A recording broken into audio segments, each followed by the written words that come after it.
Dr. Viv is as vivacious and full of life as her name suggests.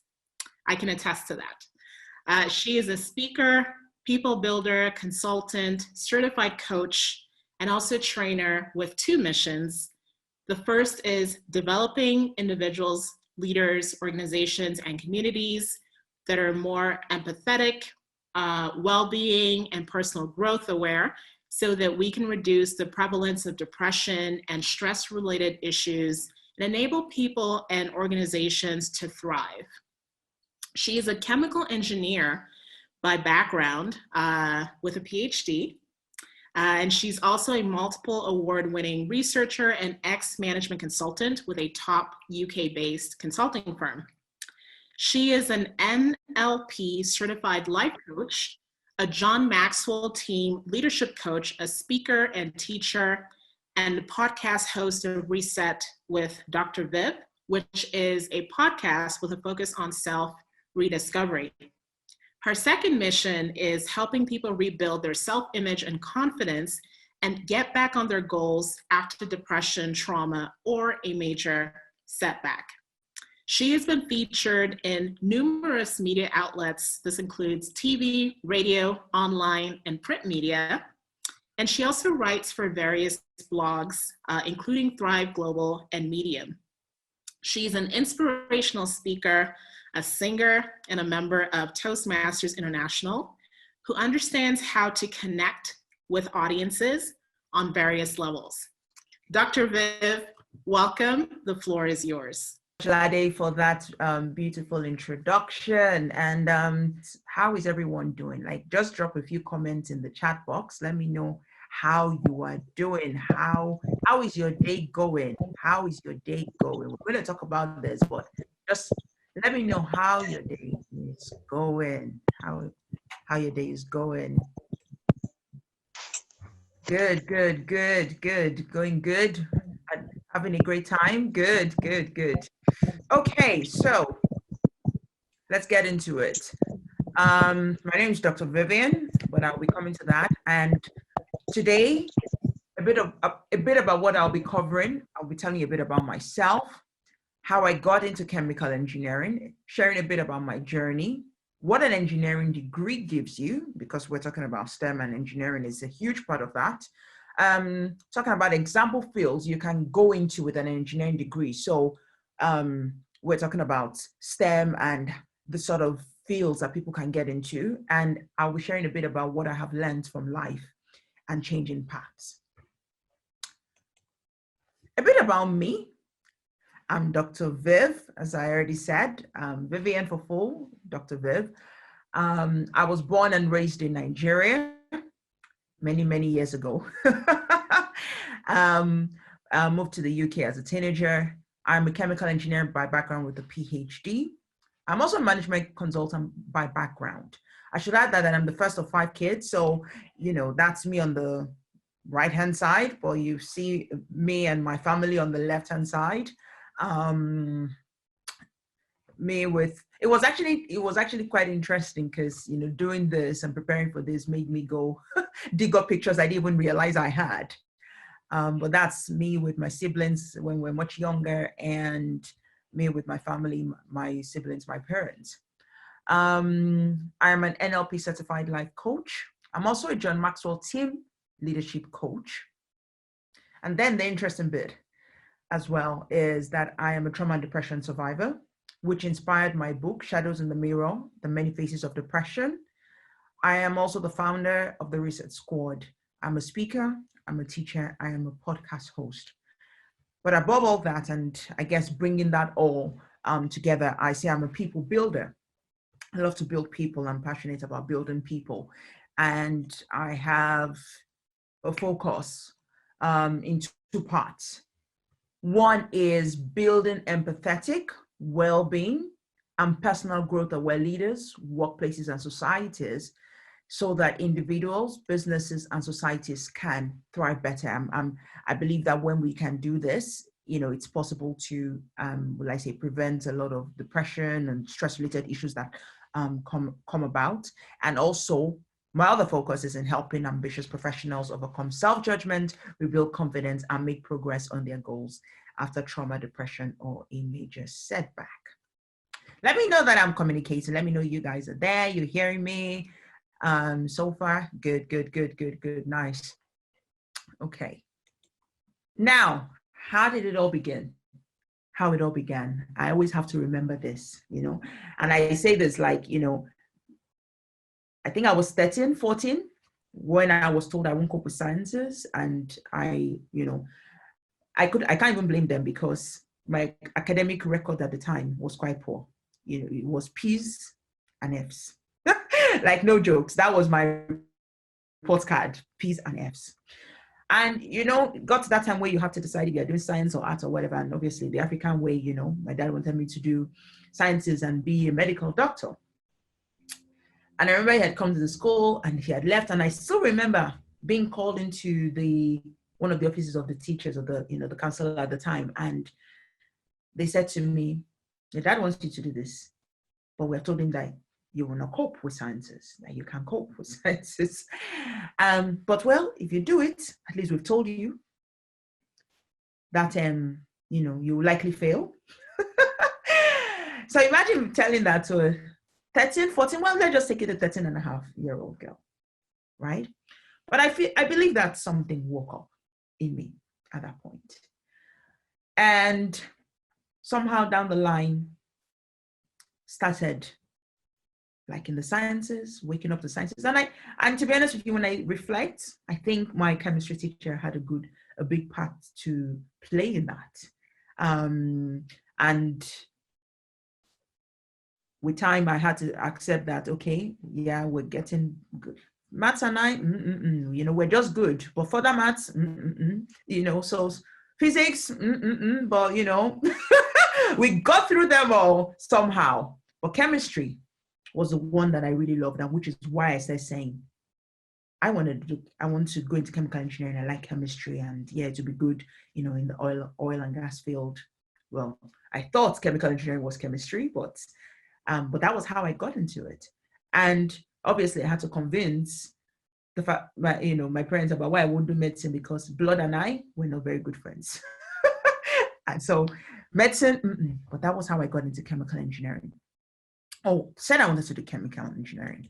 And so along the line, or as part of that journey, went on to do an IB diploma degree, started getting the good grades. And then I went on to do a bachelor's degree in chemical engineering and got a first class, best graduating student. And I think it's important I say this, considering where I had come from as someone who was told that she will not study chemical engineering. Sorry, that she will not be able to do sciences in the first place. And so this is a picture, I preparing for this actually made me, as I say, come up with all sorts of pictures I didn't even realize I had. And so this is one of the pictures of myself and some of my classmates when we went out to site. I think we visited the Shell site as part of one of our courses, modules, and it was just nice to reflect on that picture. And then there is a picture of me here, and I thought to put this here because I think one of my classmates must have caught a picture of me sleeping in the computer room. So, there's a lot of working hard. And I put this here to say that there are times when you really will need to put in the effort. There are some people that you find they just go to, they can just, what's it called now? They don't seem to need to work, and that is somehow they just pass and they ace it. And there are some people that you need to work hard if you want to ace it, so know yourself, know your style, but anyway, I thought I should just put that in because I thought it was a good picture when I saw it. But yeah, so went on from that, from studying the bachelor's degree in chemical engineering and graduating first class there to doing a master's degree in chemical engineering, graduating with a distinction. And then off of that, after that, I went on to work in a chemical plant. And this was a core chemical plant I was applying. It was actually quite interesting to see what was taught in the what's it called in the degree, actually applying that to chemical plants, seeing the heat exchangers, seeing the valves, having to think through the processes, having to design chillers and say, okay, this is what we need, and having to work with technicians on plants. And you can also, so you see me with my hard hat, like I said, I didn't even realize I had these pictures. So it was quite interesting to actually come across these pictures of me on the site. And then you see me with some of my colleagues, and you see me probably the only lady there at the time. Well, there was another lady, but it was, yeah, we could say it was quite a man's it was a man's world at the time, but it was quite fun being there. And to make toothpaste tubes and my PhD involved turning emulsions. Now, I don't know if you know, emulsions are a mixture of, will I say, two immiscible liquids, right? And so it was about turning those emulsions into a solid material that was going to be used as a filter for oil wells. And it was quite fascinating. So I put, that's some of the solid picture of some of the sample materials I was producing. And the whole point of it is that by the components of these emulsions, when polymerized or turned into a solid, will have certain characteristics that will be applicable to, or will be good for use in oil wells. And through permeability, so that the oil flows, and also through strength, such that the what's it called, the wells don't collapse. And it was quite fascinating. And at the end of it, we got 2 patents. I got 2 patents, 7 publications, 5 conference presentations, and 2 awards for excellence, which was all good and all exciting. So that was the background. That was where we came to from being told we couldn't do the sciences, and how I got into chemical engineering. So what did I learn? What does engineering give you? Now, when I went into chemical engineering, I actually thought initially that it was chemistry. And this is sometimes the view a lot of people have. But chemical engineering is one of those degrees that converts lab processes into practical commercial applications. And besides the core chemical engineering also gives you a lot of transferable skills. So now, let me take a back step on that. A chemistry degree, a chemist will look at it and say, oh, to make a saltwater solution, we need to mix salt and water, right? That's what a chemist will do. Now, a chemical engineer will say, oh, wow, okay, so we want to make salt water solution. Now, we know that the chemist says, oh, we need oil, water and salt, right? But okay, how much salt solution do we need? So we need 1 liter, okay? So how much of salt and water of salt do we need? And how much of water do we need to then make this 1 liter of salt water solution? Chemical engineer also think, okay, now if we're going to make the salt water solution, is the reaction going to be exothermic, i.e.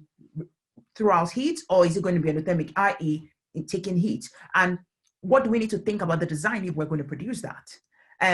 What do we need to think of cladding or heat protection, and how are we going to mix it together? Do we need pipes? Do we need pumps? All of these things. This is just to give an idea of how the chemical engineer thinks. And that is why, like, if you think of oil plants, you have chemical engineers, because they're thinking of the processes, they're thinking about the design. So just, to throw that there about how we turn some of those chemical reactions into practical commercial. And so when I think about the chemical engineering degree, it taught the chemical skills. It gave the technical knowledge, the core, how a heat exchanger works, how different types of valves, how one thing flows into the other. All of that was there. But besides that, the chemical engineering teaches problem solving skills, because you're trying to solve problems. You have to think, this is the problem, what can we solve? How can we solve it? It teaches you decision making and analytical skills. Right? There's no way, like, if you're trying to decide, oh, it's going to be exothermic, go say, okay, so what sort of heat protection do I need? All of those things come in as design so you more or less learn how to make decisions and how to analyze data, how to analyze information, either be it quantitative or qualitative, because you're going to be doing a lot of things as part of the degree that makes you or helps you build some of those skills. You're going to learn or it taught me, let me put it that way, project management. You do group work, you're going to be, project managing things. And I always say that almost everything is a project, just on different sizes or different scales, right? You learn, or I learned about financial management and budgeting. It is core. That is why you find people going to project management, or going to like finance related fields, because you are learning this as part of chemical engineering. When you're designing, when as a process engineer, when you're designing or when you are building plants, you're having to think with budgets. You're having to think with budget. So these are all skills, transferable skills that chemical engineering, this STEM degree gives you. You learn teamwork and leadership. You're going to be working with teams. You're going to be working with, as you may even need to lead a team. So you're learning all those things as part of your degree. Data analysis, IT skills, and we all know that in the day of today, IT is key. Risk management, safety, it is so important, right? You can't be on a plant. You can be on a plant and not think risk or safety. These are quite core. Initiative and attention to detail through independent research, creativity and innovation, and I also say communication and presentation skills. You have to be a communicator in the world today. You have to be able to present what you know to people, audiences. When I did that as part of my chemical engineering degree, I didn't know that I may be doing this for you today, sharing a bit of what I know. So you don't have to be a speaker or coach or whatever, or consultant speaking to big audiences. But the point is, even in your everyday life, you would need to do bits of presentation or communication to communicate your ideas. And this is one of the things that a chemical engineering teaches you, because you're going to have to do some presentation. Powerful. And then when I come to what the PhD taught me, research and innovation, analytical skills, I already mentioned that. You get to do a lot of that, because when you're doing a PhD, what a PhD is saying is nobody has done this before. Now I have to think innovatively, I have to research, and I have to apply myself and do a lot of analytical thinking and analyzing the quantitative data, analyzing the qualitative data, depending on what your PhD is about. It taught me self-motivation. It taught me perseverance. It taught me resilience, because trust me, there will be times when, how do I put it now? When the data is not going the way you want. And you have to keep going. There'll be times when you're feeling no motivation. There's nobody else. Don't forget, it's a project. You are the one, driving it. You have to drive it. And there will be days when you just don't feel motivated, and you have to find the motivation to keep going. Attention to detail, humility, because there are times you're going to need to ask for help, because you don't have all the help. You don't know it all. Discipline, writing technical papers, public speaking and presenting at international forums. I got to speak in different parts of the world, Singapore, Taiwan, the USA, France. It gave me a lot that I probably would not have known that I could get into or even do. And this has been, the beauty of what an engineering degree gives, as well as the PhD, to give you a holistic view.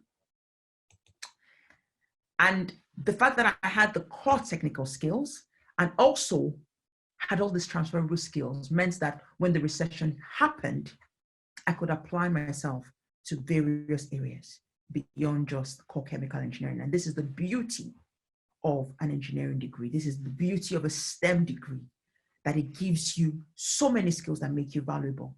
And that is how I got into management consulting. And so you'll find that many people do a chemical engineering degree or do an engineering degree or do a STEM degree have low opportunities, because they can apply themselves in different areas. Project management, entrepreneurship, a lot of the transferable skills, I could go on, a lot of the transferable skills that I already mentioned make you valuable for many of these fields. They offer you the transferable skills to apply yourself in different ways.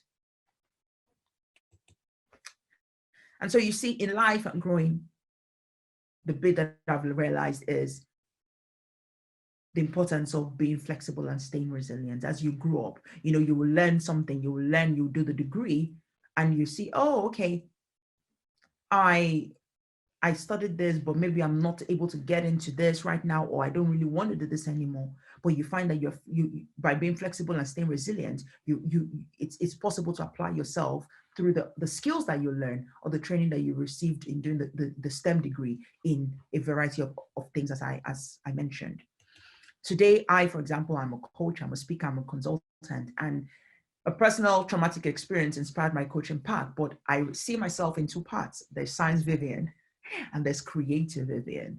And for example, when I wrote my book, it was my PhD research experience that helped me. The fact that I'd done a PhD made me know where to go, how to find research papers, how to go about writing. I was able to apply a lot of those skills to writing that.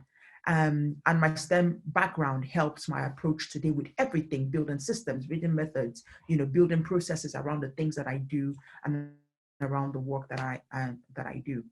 And so what I'm virtually saying is life is full of ups and downs. As you grow up, what you start with may not necessarily be where you end. So you may decide you do a STEM degree, you think, well, I want to do that core, but you may find that, oh, I like this part of it and I want to use more of that. The STEM degree gives you many skills that you can apply. And so the truth is, purpose can find you in different ways. But I want you to always remember that your STEM learnings give you invaluable transferable skills that you can apply and make you really, really, really valuable. And so with reflection, many years down the line, I said to myself, okay, I'm talking to young people, 18, 16, 13. Let's just meet midpoint and say 16 years old. If I was going to meet my 16-year-old self, what will I tell her today that I want to share with you today? And the first thing that I'm going to say is this: to believe in yourself and don't let other people's opinions dictate who you are.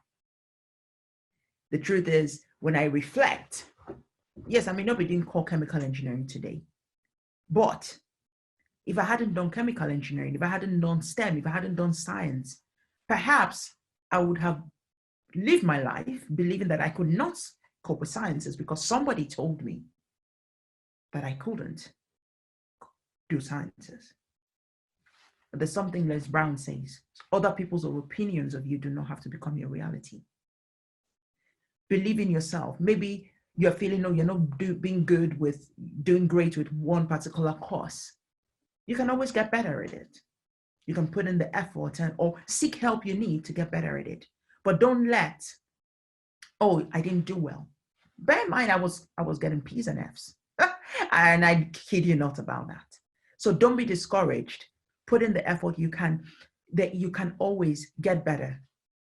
Don't be discouraged. Believe in yourself, okay? Love yourself and be kind to yourself. It's so important. Work hard, but have some fun. You're young. There are times I'm like, okay, maybe I should have played a little more, but remember that you're young. So work hard. There will be some nights there will be some times when you have to work really, really hard. Like I showed you some pictures where I slept in the computer room. That happened. No kidding. Maybe on more occasions, but also try to have the fun and enjoy each phase of life. Don't rush to get older. When you are young, you want to be, you're saying, oh gosh, I look forward to be 18. And then you want to be 25 and you can't wait to be 30 and you're climbing, you're not enjoying the phase that you are in. Trust me, by the time you are getting older and older, you'll be thinking, oh, well, I feel like being younger. So I say, I know, because I remember when I wanted to be, I was looking forward to 21 and 25, and now I'm like, no, I want to be sweet 16. Enjoy the phase that you are. Enjoy each phase. Enjoy each phase. And then learn to detach yourself from the outcome. I know, you're young right now. It's not something they teach, and it's not something they taught me when I was that age. But I'll tell you this, because this has to do with your approach to, will I say, failure? Failure is just an event, right? The fact that, something doesn't go well right now, or that you didn't do well doesn't mean that you're a failure. No. Sometimes you detach yourself from the outcome. You didn't do well this time, but you can do better next time. You put in the work and you do better, and you say, oh yeah, I did my best. I put in, and satisfy yourself that you put in the effort to be a good student, to pass, and to put in your effort and to do the best. And there is no failure, only learnings. There's no failure, only learnings. Do your best, but stay flexible to change. And I'll say, Your choices can change. That's okay. Right? When I was your age, or when it was like, oh, you have to do this, or you study this, but the world is evolving. Things are coming up every day. Technology is changing things. And so that means that choices may change with time. But you make a decision with the information you have today. So those are the things that I would say. But just to recap, a STEM degree is priceless. There are loads of transferable skills, like you will learn so much. So much skills that make you invaluable. Analytical skills, the problem solving skills, the presenting skills, they make you invaluable in the world. Be open-minded about the possibilities and options that you could have, because trust me, they're vast. Push for your goals and give it the best. Like, put in the work.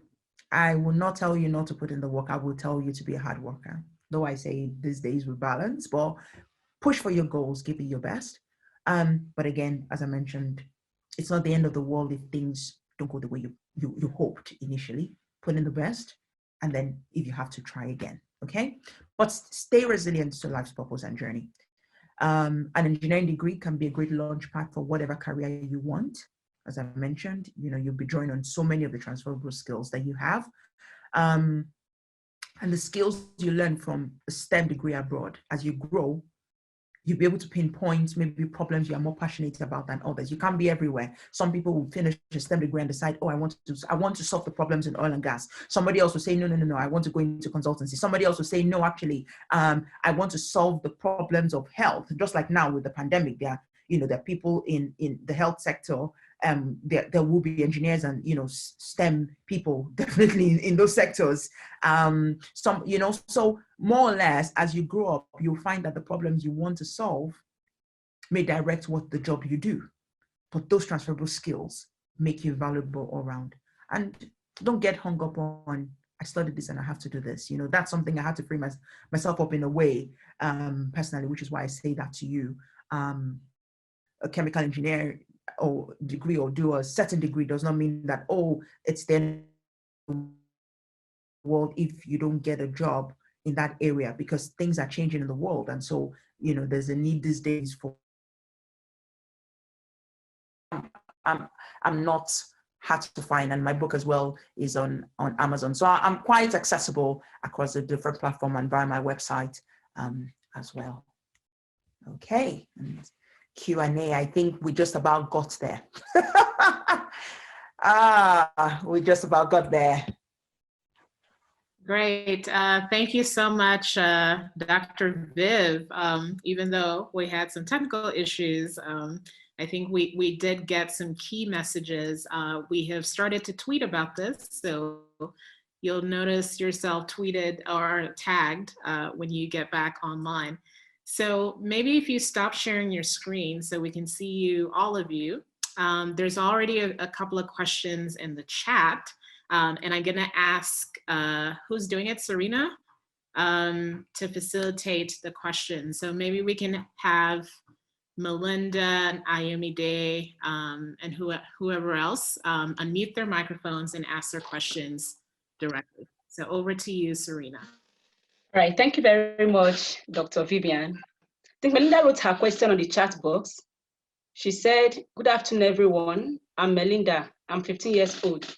My question is, what made you want to work as a public speaker? That's from Melinda. Just something I've also wanted to do as a child. I remember being on, climbing my parents' table with a microphone as a young girl, speaking to nobody, but just speaking.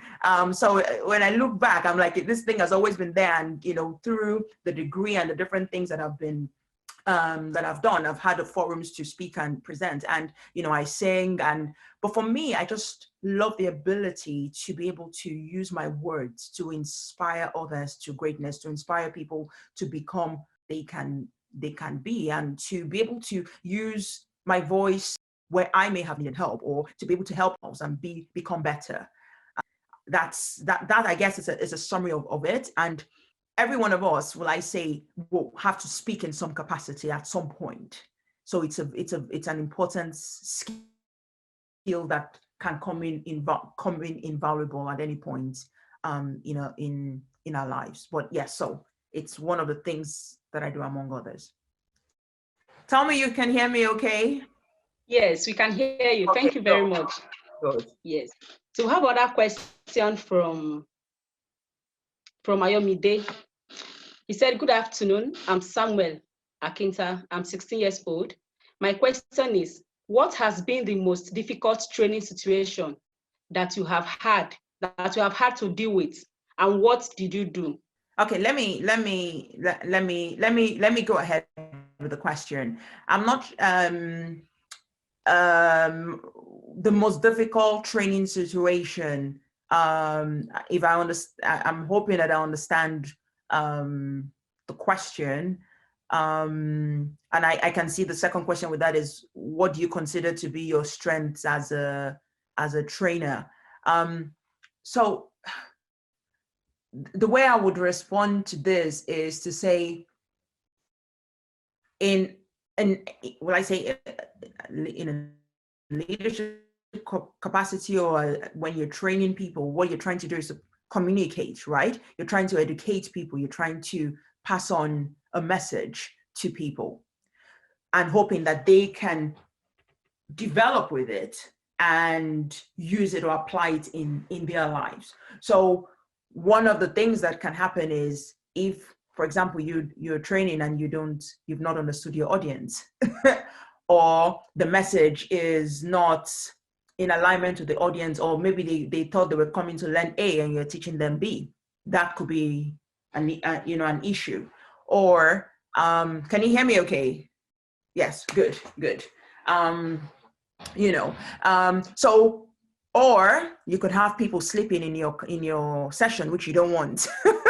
These are the things. So you want to think about how to be able to interact with the audience, to keep them, I don't want to use the word inspired, or keep them motivated, or keep them engaged. You also want to be able to relate with them with the sort of experiences that would, relate or make sense to them. So for example, when I was finding some of these pictures, I thought of, oh, okay, I was sleeping. I know that a lot of students, sometimes when you are walking, you're like, oh dear, how do I keep up? And we've all going to have to go through that. So when I saw that, I'm going to add this there, because this also reminded me of my life as a student, when I was almost burning the candle at both ends, and trying to get through.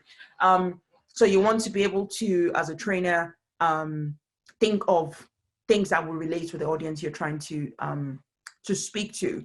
I remember once I was a lecturer at, I was doing a class with some students, and I remember I finished, I think it should have been 3 hours or 4 hours that was scheduled, and I had finished in 1.5 hours. I finished way earlier, and I remember some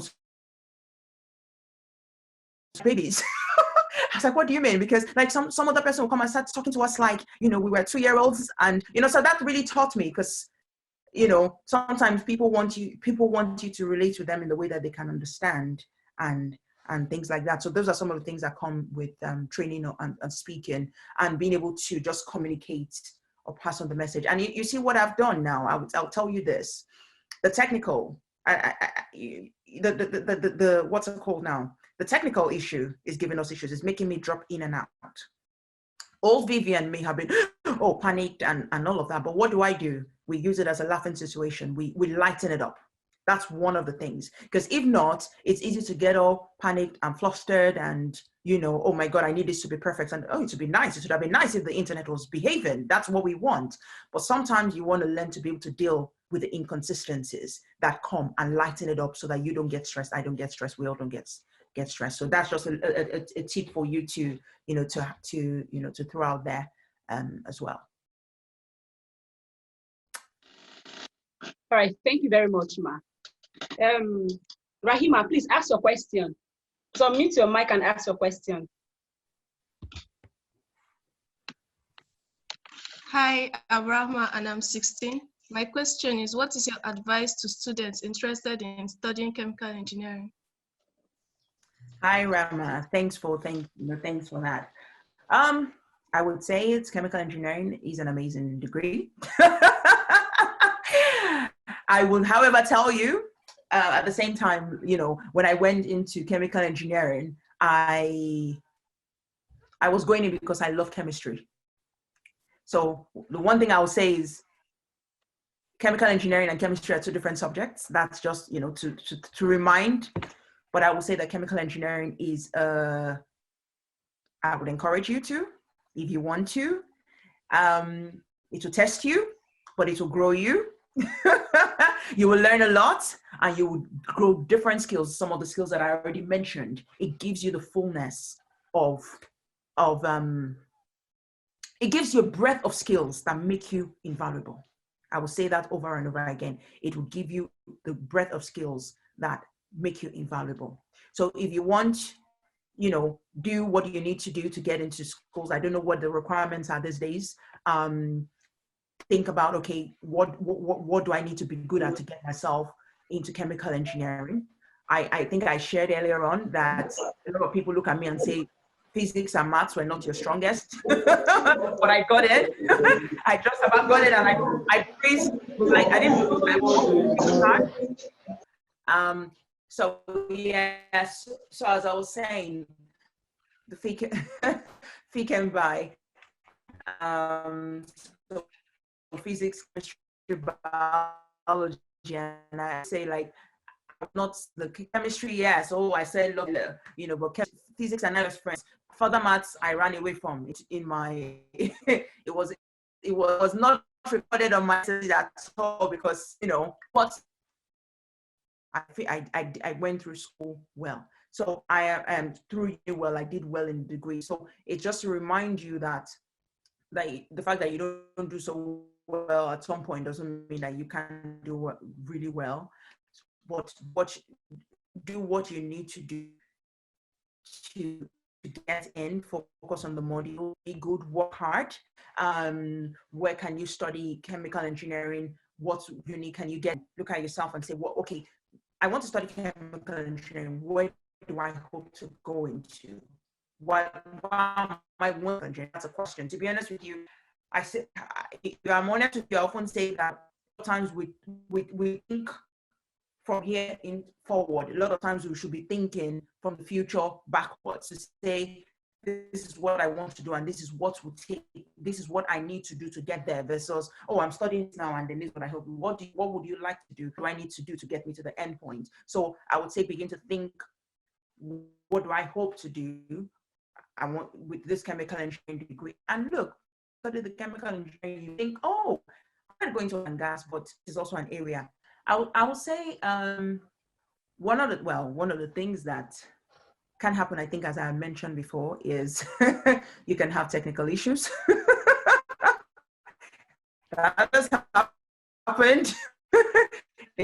This will not be the first. And one of the things that, especially online, is when what has happened today has happened, and you're having to keep the audience engaged constantly, irrespective of the technical.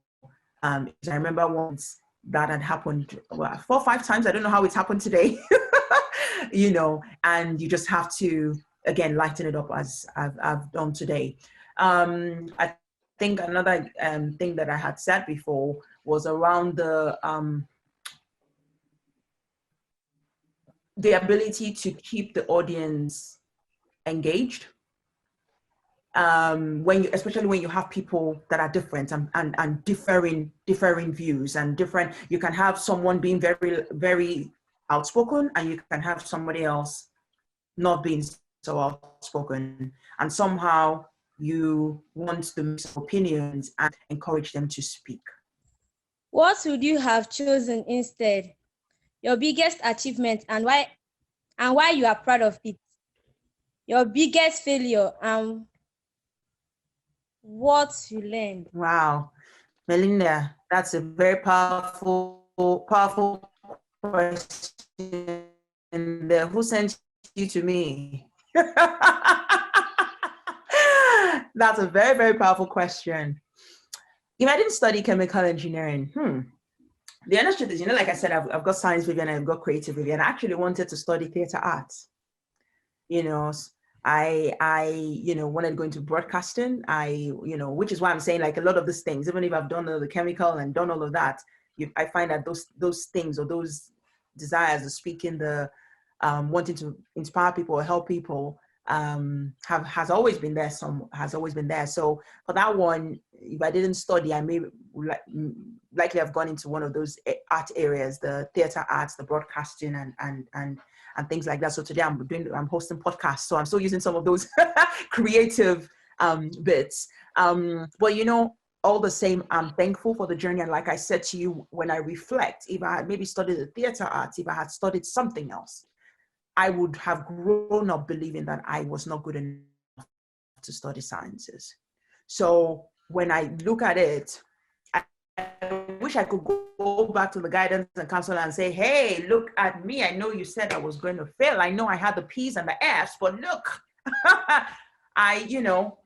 this still happened. Because the honest truth about it is, a lot of times it's not that people are not able. Sometimes they just need the environment, or they need the confidence to perform the way they could. And when I look at it, when I was that age, or young then, I probably was dealing with self-esteem issues or confidence issues, and probably I was not performing at the ability, but somehow things started waking up and I started believing in myself, which is why I say to you, believe in yourself. Other people's opinions do not have to become a reality. It doesn't mean that I don't have days that I'm not as confident, or I have loads of days, but you learn to build the muscle and you learn to keep moving. Not everyone, everyone has strengths, everybody has weaknesses. And there are some things that's like, come on, I will never be a great swimmer. I'm not trying, okay, I shouldn't say never. I can probably be practicing at it. But my point is, we'll all have strengths and we'll all have weaknesses. I will not be the person that knows how to draw. It's just not in me. You can give me a table to try and draw many times. It will just not happen. You can, there are just some things that no matter how confident I will be, they would just not be, I just would not get it. But the point is,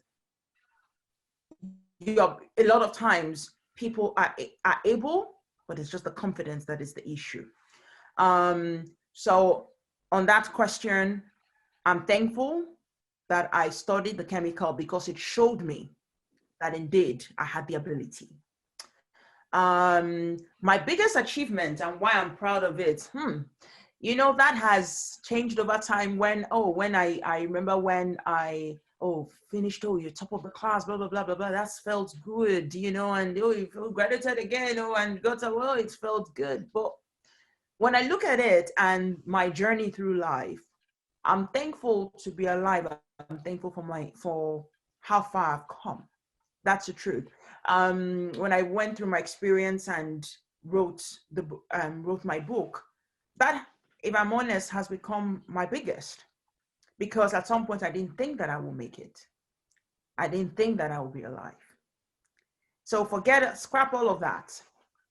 All these things like, the relation in time. When I'm thankful that I'm alive, I'm thankful that I was able to write a book to inspire others, or to help people, overcome the things that they are going through.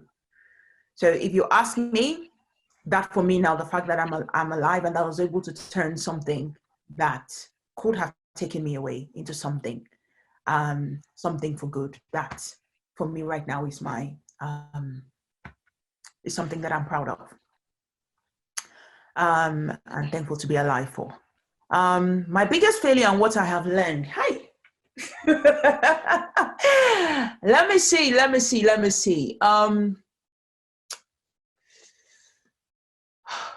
My perception of failure has changed over time. Before I used to think, you fail and oh my God, like the way I react to it. But now I'm learning to take things on a lighter note when things don't go as planned. When you get the rejection, like when you're looking for a job and you see one, we are sorry, we didn't, yeah. And then finally, somebody says that, yes, we think that you're suitable. All those rejection, like, you learn to deal with it in better ways. But But if I think about my biggest failure, what will that be? I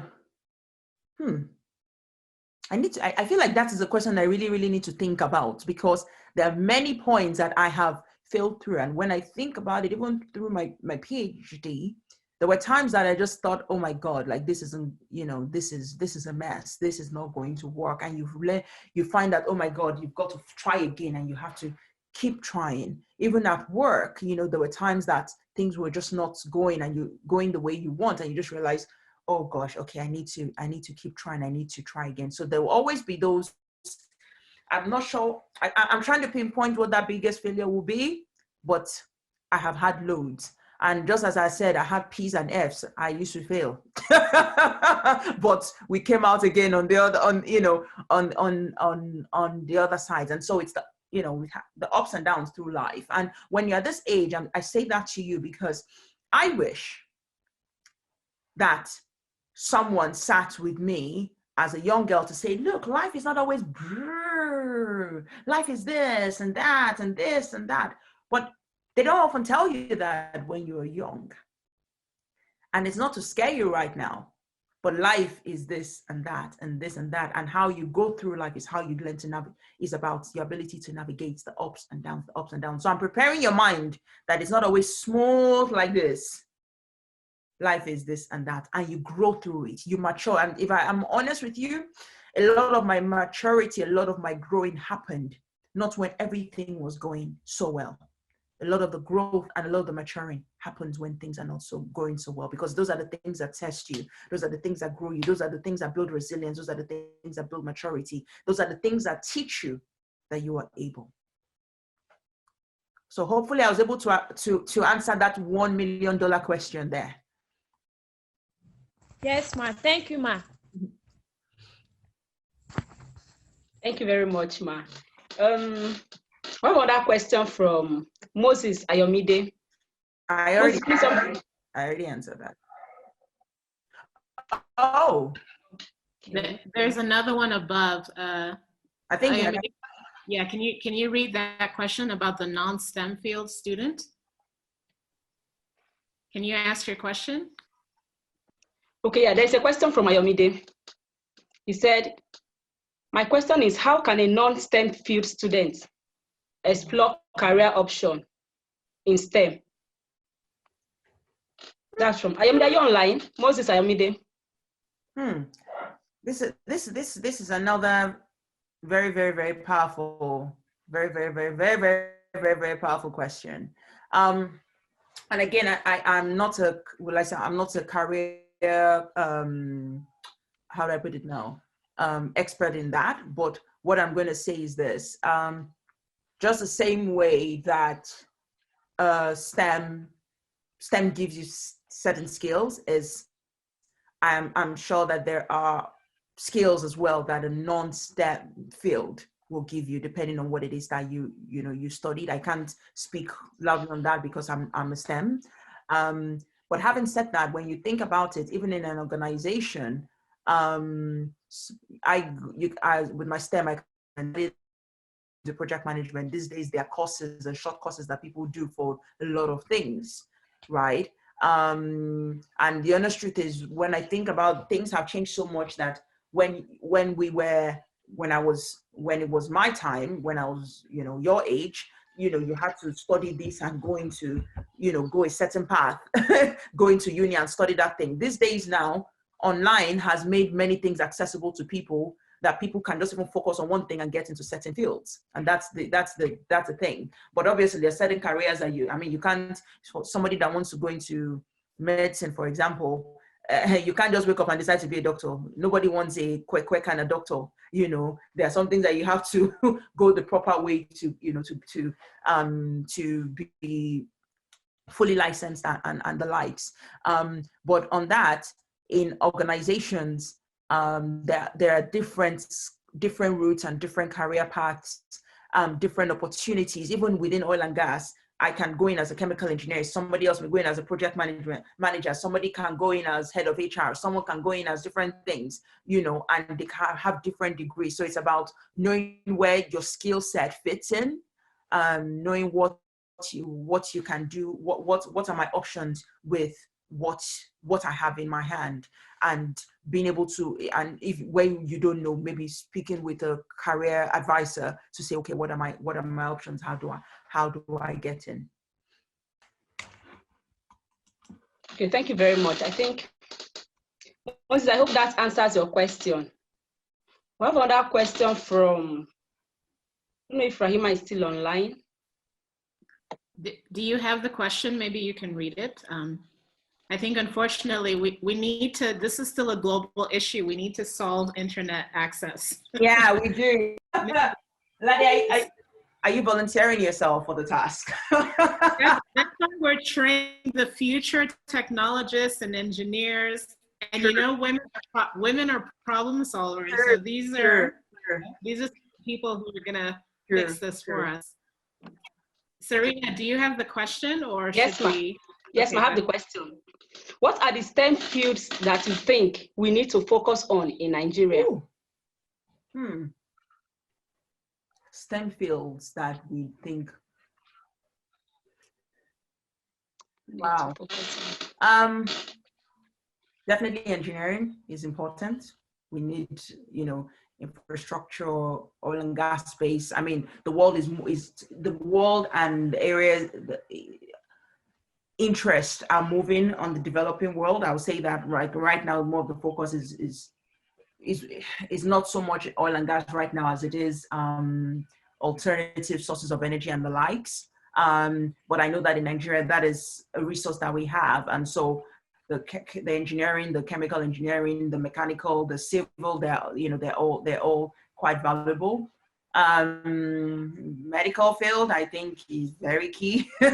That is an essential where people, you know, we need good doctors, not just anyhow doctors. You know, in Nigeria, that's a very, very, very important one. And obviously, with technology advancing, the likes of fintech and just the digital space is still a key one. And oh, how can I forget? We just talked about the internet, like Wi-Fi. At least I don't know why my Wi-Fi is having issues here in Nigeria. We still need to solve that problem on a, you know, on a massive scale. I know that whenever I'm in Nigeria, I'm always like, oh my God, this internet.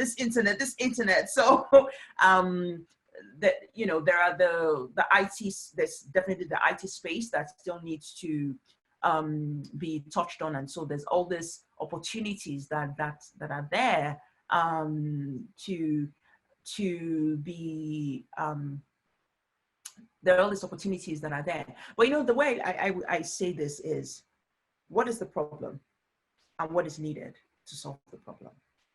I think that's the way, you know, to look at it. Again, it's not just about, oh, I go and study this. And, you know, as Africans, you know, we have this thing. I'm thankful in many ways at the same time that things are beginning to move beyond, oh, just you study science, you study engineering, or you study medicine. Those are the only degrees. Like, the world is advancing beyond that. Right now, we need to be asking the question, what is the problem that Nigeria has? What are the problems that Nigeria has? What do we need? Who do we need to solve it? And me as a person, me as a young person, I see this is the problem. I know that this is what is needed. So I want to be able to be this, to be able to help solve that. I think that's a nice way of you know, looking at things. All right, thank you very much. I don't know, Kelvin, do you still have questions to ask? All right, thank you. On that note, if anything else comes up, just let us know, and we'll tweet them to Dr. Vivian. This, despite the technical challenges that we experienced, this has been a very especially inspiring session, and I really want to thank you, Vivian, Dr. Viv, for being real and for sharing your experiences, talking about, you know, the struggles that you faced, and not painting this rosy picture of a perfect life.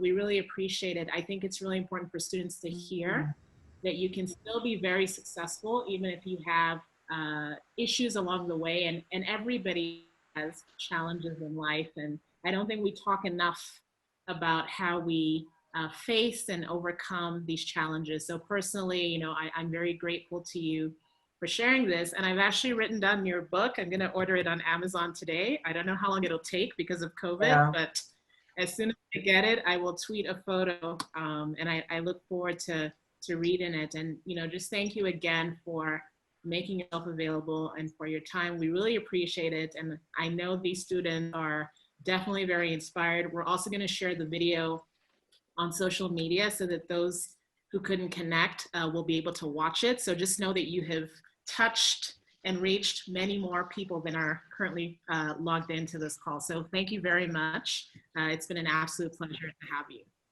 Thank you. Thank you so much for having me. And I do apologize on behalf of the internet again, but but I think we, you know, at least it allowed us to finish this well. So I'm just going to keep quiet there so I don't jinx it. But thank you all for having me, and thank you. No problem. Thank you so much. Take care. Take Bye, care. everyone. All right.